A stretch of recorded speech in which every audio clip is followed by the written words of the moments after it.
Oh, ven, ven, ven, ven, ven a gozar entre hermanos. Oh, ven a adorar al Señor. Hallarás fortaleza y consuelo a los pies de tu buen Salvador. Vamos a abrir nuestras Biblias esta mañana. Nosotros vamos a comenzar, ustedes pueden buscarlo. Vamos a comenzar en Hechos capítulo 1. Hechos capítulo 1, versículo 6. Esta mañana. Yo voy a predicar algo que es muy básico en nuestra fe esta mañana, pero es algo importante.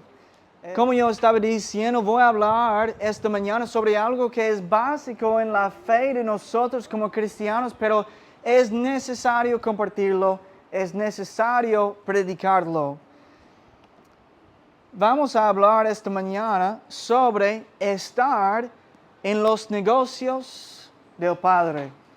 Estar en los negocios del Padre. Cuando Jesús tenía unos 12 años, sus padres lo perdieron. Ellos no lo encontraban a él. Habían viajado a Jerusalén para celebrar la Pascua como familia y como hacían todos los años. Pero de regreso a su hogar en Nazaret, lo buscaban entre sus familiares, pero no lo encontraban por ninguna parte. Así que regresaron hasta Jerusalén y lo encontraron en el templo. Y lo encontraron ahí sentado en medio de los doctores de la ley, escuchándolos y haciéndole a ellos preguntas. Y todos los que estaban ahí se maravillaban de su inteligencia y de las respuestas que Jesús daba.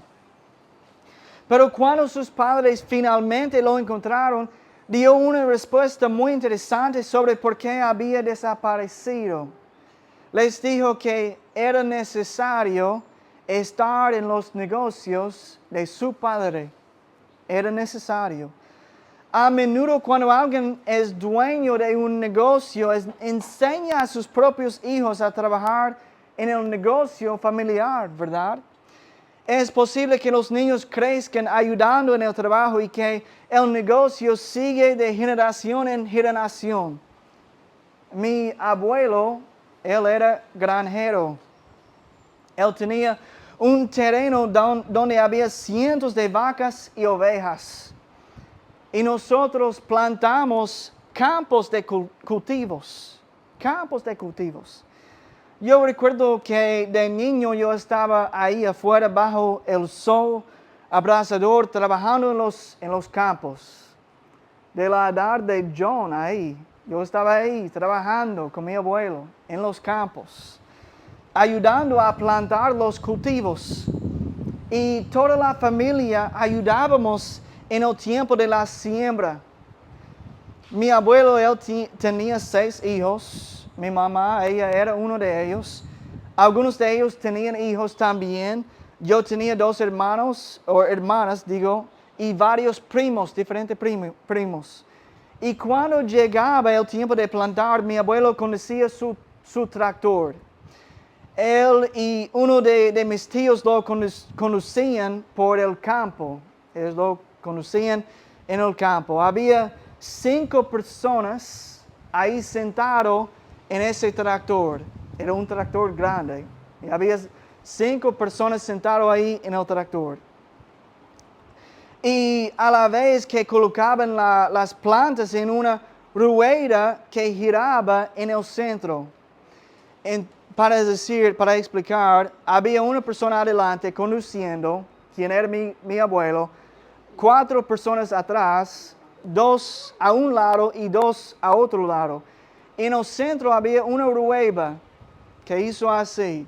Y había una persona sentada ahí con una planta, lo pasó a la otra persona, ellos colocaron la planta en la rueda y bajó hasta el suelo y plantó y sembró la planta así, mientras ellos conducieron.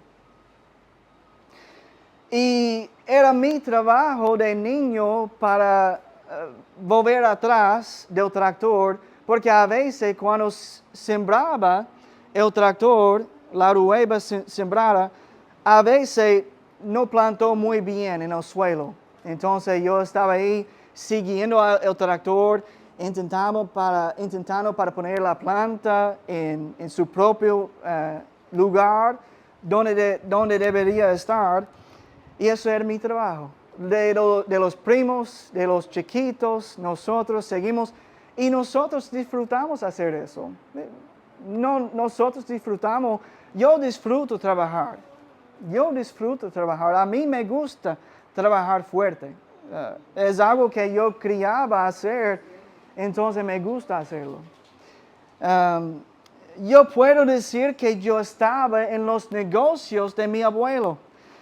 Pero tal y como Jesús dijo que era necesario para él estar en los negocios de su Padre, hoy a ti y a mí como cristianos nos ha tocado la tarea de estar en los negocios de nuestro Padre. Y Jesús quiere que tú entres en el negocio de la familia. Amén. Vamos a leer esta mañana qué es el negocio de los cristianos, del Padre para nosotros. Leemos Hechos capítulo 1, vamos a comenzar a leer versículos 6 hasta 11. ¿Qué dice la palabra? Versículo 6.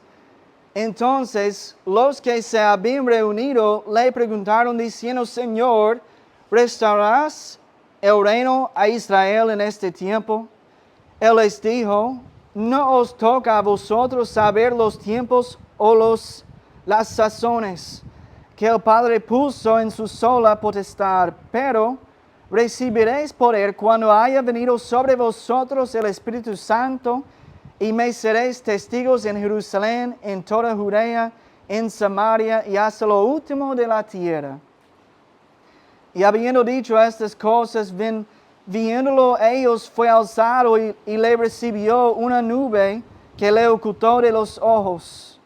Y estando ellos con los ojos puestos en el cielo, entre tanto que él se iba, he aquí se pusieron junto a ellos dos varones con vestiduras blancas, los cuales también les dijeron, varones galileos, ¿por qué estáis mirando al cielo? Este mismo Jesús, que ha sido tomado de vosotros al cielo, así vendrá como le habéis visto ir al cielo. Amén. El último testimonio o las últimas palabras de una persona suelen recordarse mucho tiempo después de su despedida de este mundo. Jesús estaba a punto de ascender al cielo, a punto de separarse a sus discípulos. Era su despedida. ¿Y cuál sería el mensaje final que Jesús quería dejarles, decirles? Su mensaje final para ellos que fue que permanecieron en la obra del Padre. Permanecieron en la obra del Padre. Y vamos a ver de nuevo el versículo 8. Versículo 8. Recibiréis poder cuando haya venido sobre vosotros el Espíritu Santo, y me seréis testigos en Jerusalén, en toda Judea, en Samaria y hasta lo último de la tierra. Obviamente estas fueron las palabras más impactantes de Jesús antes de irse, ¿verdad? Antes de dejarlos. Yo quería recordarles una vez más cuál era su propósito. Jesús le había dado un plan, un propósito para sus vidas. Un propósito para vivir. Porque se puede pensar, ¿por qué estamos aquí todavía? ¿Por qué Jesús no nos lleva al cielo? ¿Por qué estamos aquí? Hay un propósito porque estamos aquí los cristianos. Él les dijo que serían sus testigos. Los testigos, pero aquí es la cuestión, los discípulos han fallecido. Ellos ya no están aquí. Ahora están en el cielo con Jesucristo. Y es obvio que Jesús quiere que la obra continúe, ¿verdad? Que continúe. Así que una cosa que debemos entender es que este mensaje es igual de importante para ti y para mí hoy en día como cristianos. es igual de importante. ¿Quién va a llevar a cabo esta tarea de difundir el Evangelio? El mensaje de Jesús es para todos los cristianos. Es un propósito de vida para ti y para mí. A menudo confundimos nuestras prioridades. A menudo confundimos nuestras prioridades. Ustedes recuerdan la historia de Marta y María. Cuando Marta ella estaba limpiando, haciendo mucho tarea en la casa, ella dijo, Señor, por favor, pídele a María que me ayude. Y el Señor le dijo, María ha elegido lo mejor. Ella estaba sentada escuchándole a Jesucristo, escuchando sus palabras. María ha elegido lo mejor. A veces nosotros confundimos nuestras prioridades. Ponemos otras cosas antes que a Dios. Yo tengo que hacer esto. Yo tengo que hacer aquello. Y Dios, si me sobra algo de tiempo, eso es lo que te puedo dedicar. Si me sobra algo de tiempo, eso es lo que yo te puedo dedicar a ti. Señor, tú sabes que yo tengo que ponerme a mí mismo en primer lugar. Y una vez que haya terminado de cuidar de mí mismo, entonces yo haré lo que yo pueda para ti. Lo que yo pueda por ti. Lucas capítulo 14.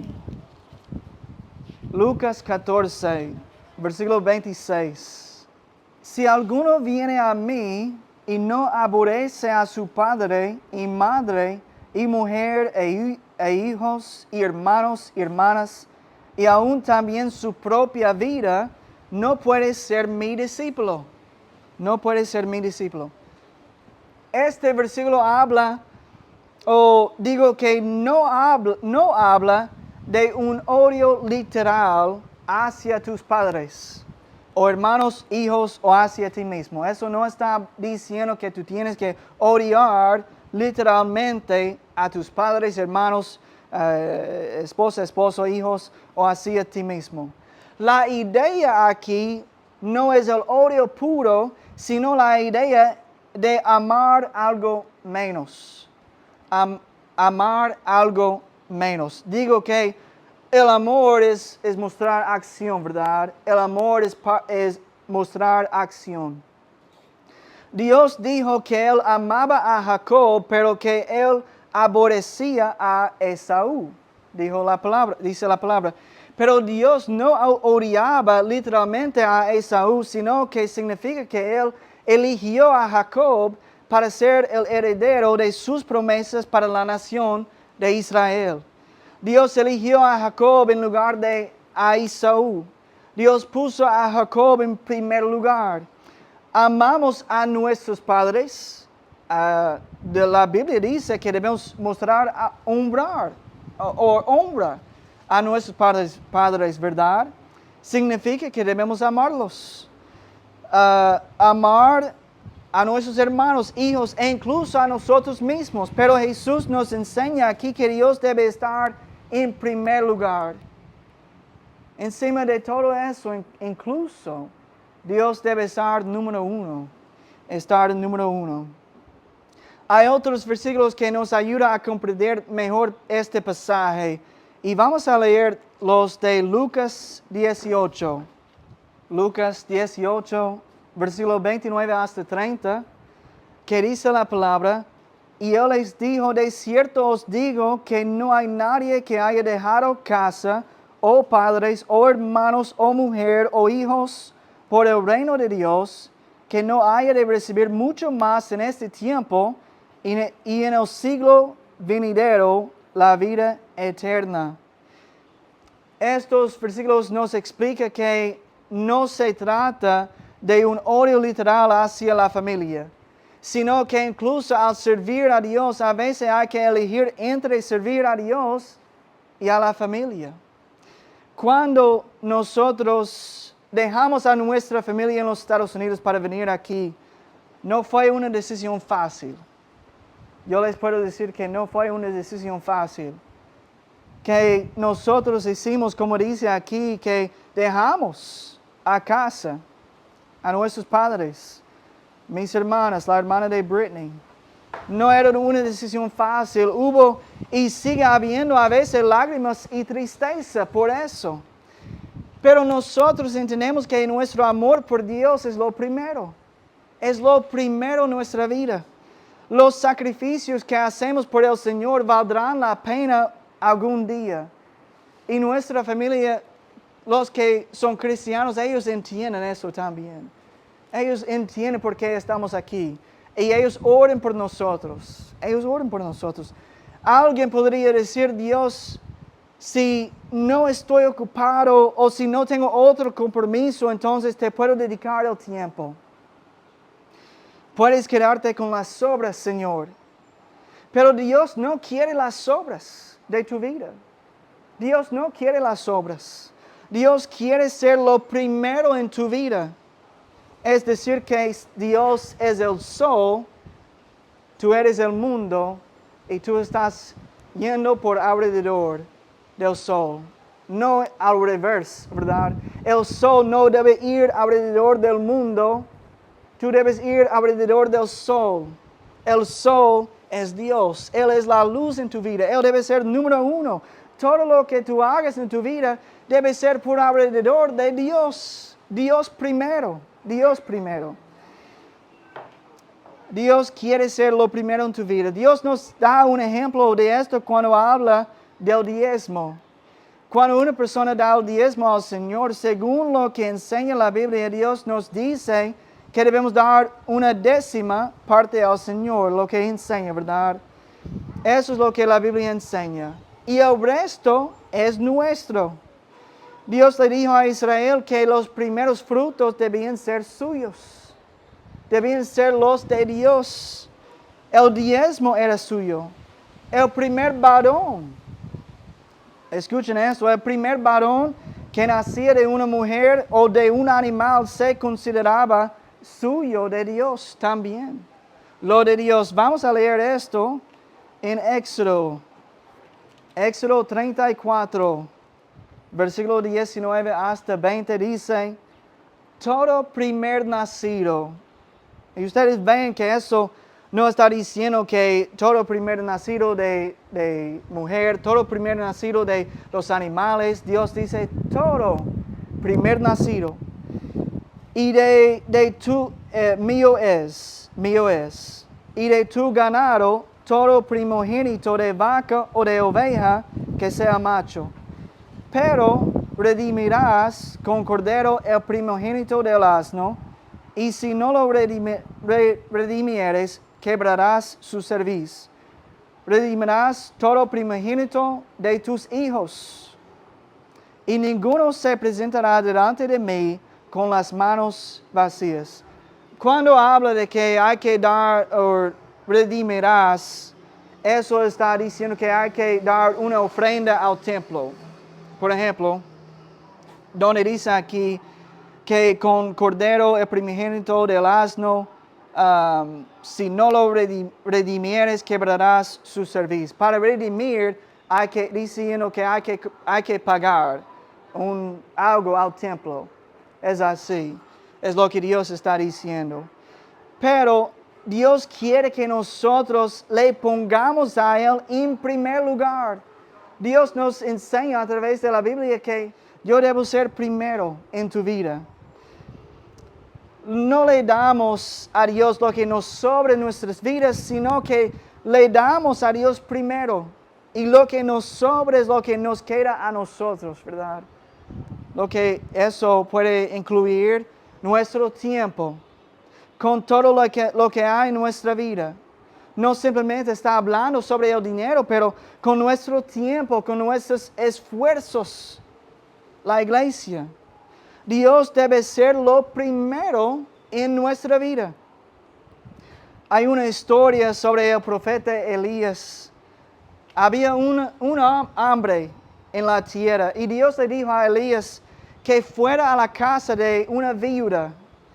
Esta mujer vivía sola con su hijo Y cuando Elías lo encontró a la mujer, ella le contó que estaba recogiendo leña y que iba a hacer pan y preparar una última comida para ella y su hijo antes de morir.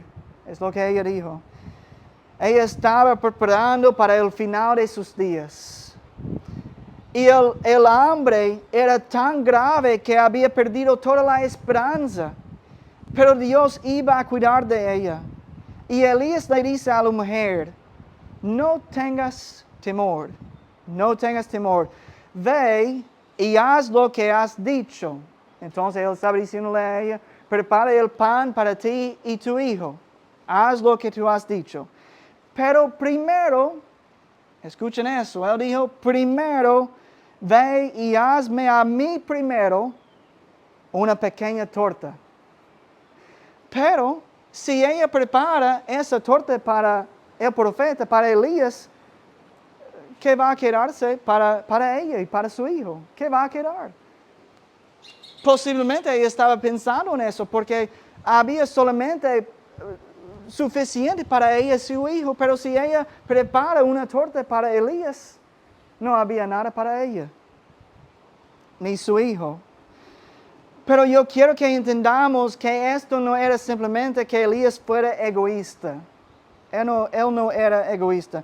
Dios le dijo a Elías que dijera esto porque esto era una prueba de su fe, de la fe de la viuda. Porque Elías le dijo que el aceite no disminuiría y que la harina de la tinaja no escasearía hasta el día en que Jehová haga llover sobre la faz de la tierra. Entonces, después de que ella terminó para preparar pan para Elías, ella volvió y encontró harina. Ella también encontró aceite. El próximo día, ella encontró harina, ella encontró aceite. Lo que necesitaban hasta Dios causó llover sobre la tierra. Dios iba a cuidar de ellos, pero primero Dios quería ver si ella iba a creerle o no. Si ella preparaba primero la torta para Elías, eso iba a demostrar que ella creía que Dios les iba a proporcionar comida a ella y a su hijo también.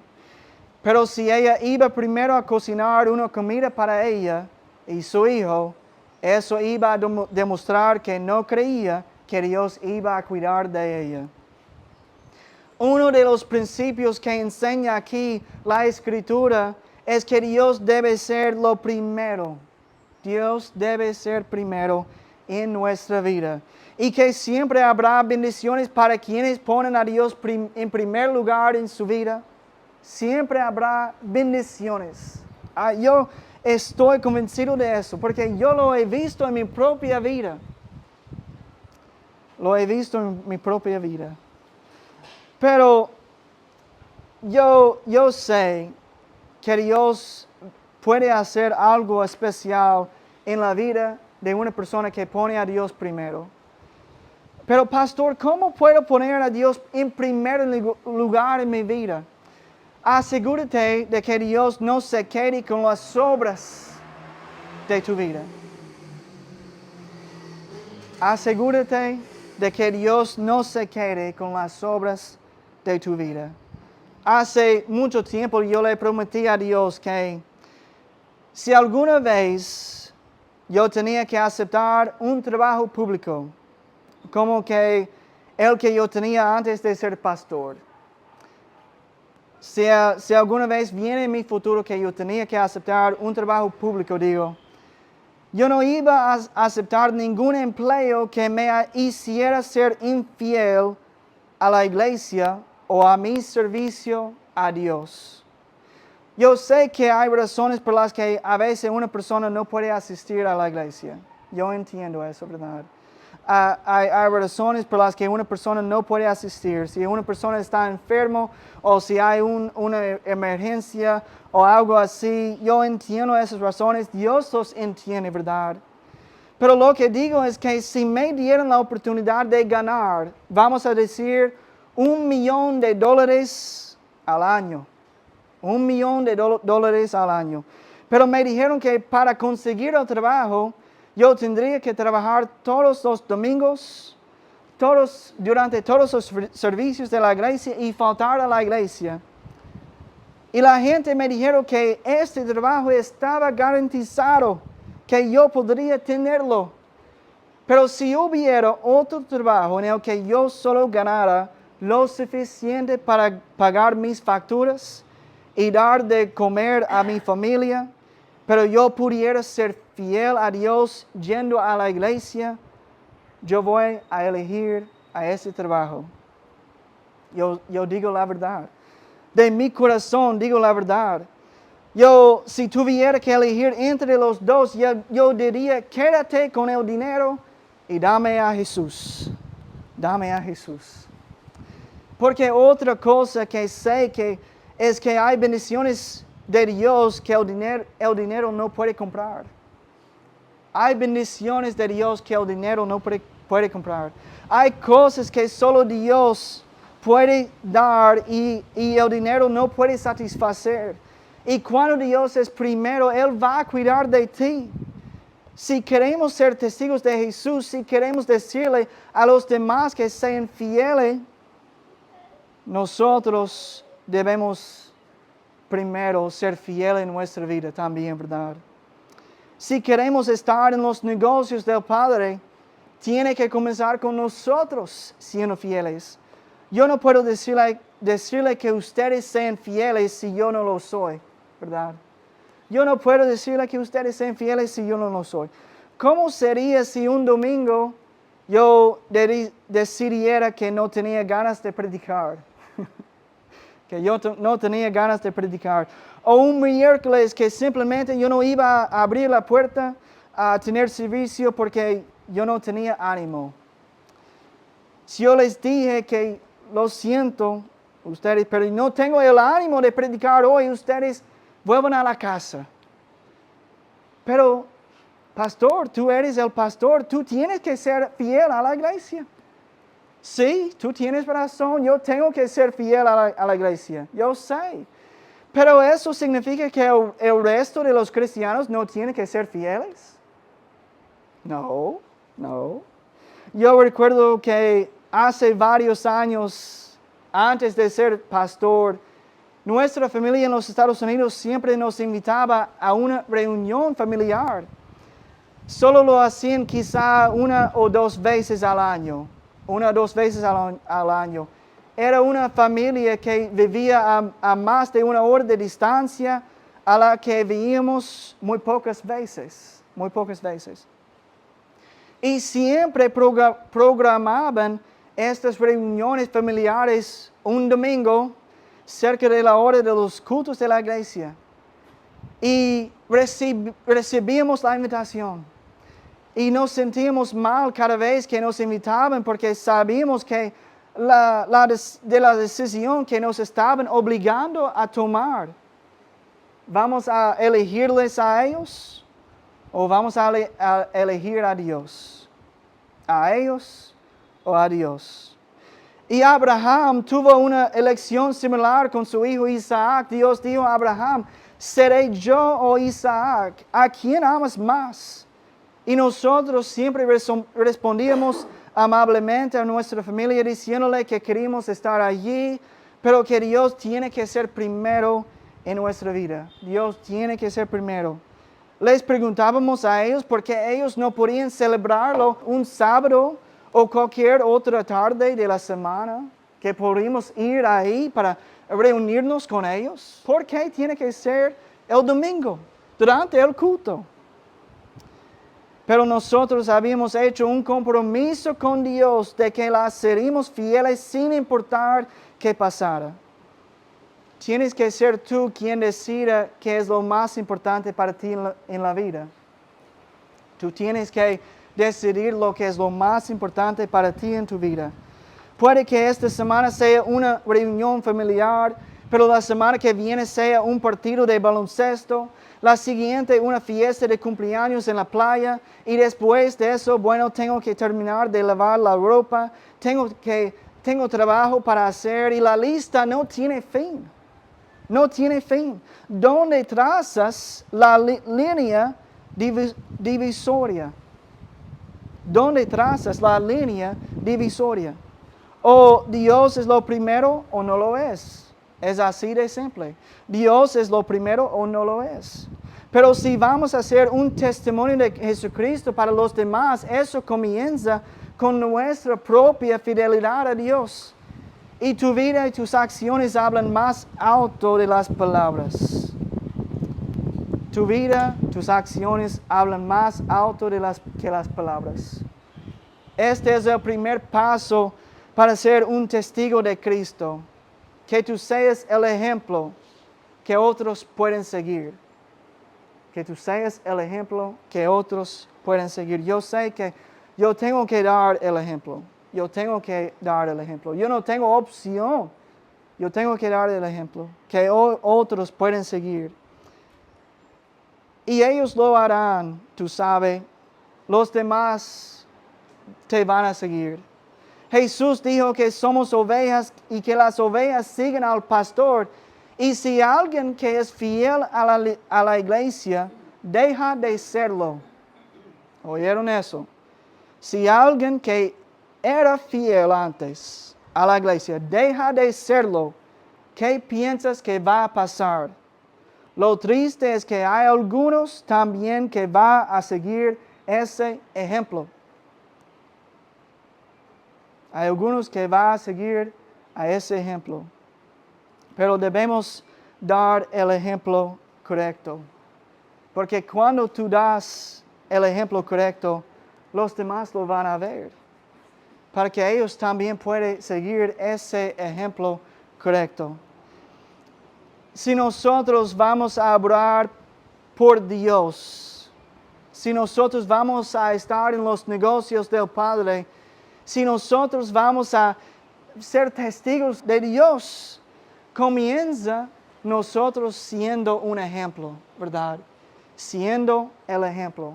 Porque si no somos el ejemplo, ¿cómo yo puedo decirle a los demás? ¿Cómo yo puedo predicar? ¿Cómo yo puedo enseñar? ¿Cómo yo puedo compartir? Tiene que comenzar conmigo para poner Dios primero en mi vida. Poner Dios primero en mi vida.